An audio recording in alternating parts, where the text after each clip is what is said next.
नमस्कार मित्रांनो, श्री स्वामी समर्थ. मित्रांनो, कोणीतरी खरंच सांगितलं आहे, जीवनात इतरांची तक्रार करण्यापेक्षा स्वतःला बदलून घ्या, कारण संपूर्ण जगात कार्पेट पसरवण्यापेक्षा तुम्ही स्वतःच्या पायात चप्पल घालून घ्या. मित्रांनो, या घटनेमध्ये एक मध्यमवर्गीय कुटुंब ज्यांचं स्वप्न होतं की त्यांच्या घरामध्ये एक दिवस कार यावी. मुलं वडिलांकडे हट्ट करत होती की बाबा एक कार खरेदी करा. तो व्यक्ती एका प्रायव्हेट कंपनीमध्ये काम करत होता. एवढे पैसे जमा करू शकत नव्हता की कार खरेदी करता येईल. त्याला एक मुलगा आणि एक मुलगी होती आणि पत्नी देखील सांगत होती की मुलांचा हट्ट आहे, काहीतरी करा, बचत मोडून घ्या, लोकांकडून उधार घ्या आणि घरामध्ये कार आणा. पण तो म्हणत होता की मी उधार घेणार नाही, पैसे जमा करीन आणि मग कार खरेदी करेन. त्याने खूप मेहनत केल्यानंतर एक डाऊन पेमेंट एवढे पैसे जमा झाले आणि त्या व्यक्तीने म्हटले की माझ्या कुटुंबाचा सर्वात मोठा आनंद म्हणजे कार खरेदी करणे. म्हणून तो कार खरेदी करण्यासाठी निघाला. संपूर्ण कुटुंबाला त्याने सरप्राईज दिले आणि सांगितले, चला आज तुमचं स्वप्न पूर्ण करतो. कारच्या शोरूममध्ये गेला. जो रंग मुलांना आवडला होता तीच कार त्यांनी खरेदी केली. कार खरेदी केल्यानंतर तेथून ते बाहेर पडले. संपूर्ण कुटुंब त्या कारमध्ये बसले होते. त्यांच्या शहरात अशी परंपरा होती की कार खरेदी केल्यानंतर मोठ्या मंदिरात घेऊन जायची. त्या मंदिराकडे निघाले आणि संध्याकाळचा वेळ झाला होता. अचानक वातावरण बदलले होते. जोरदार पाऊस पडू लागला होता.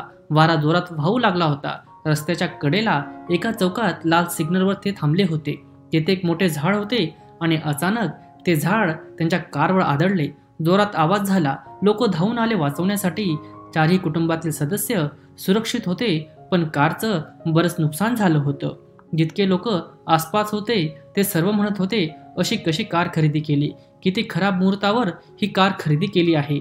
चारही जणांना हलकी दुखापत झाली होती, त्यामुळे त्यांना रुग्णालयात नेले आणि ते सर्व ठीक झाले.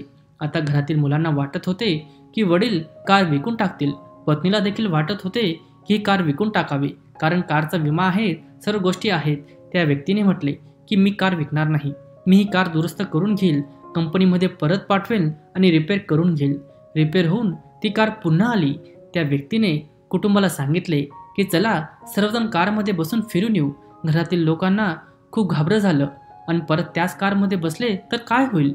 पण ते त्या कारमध्ये बसले आणि परंपरेप्रमाणे पहिल्यांदा ते मंदिरात गेले. जाऊन प्रणाम केला, प्रसाद वाटला, कॉलनीमध्ये मिठाई वाटली.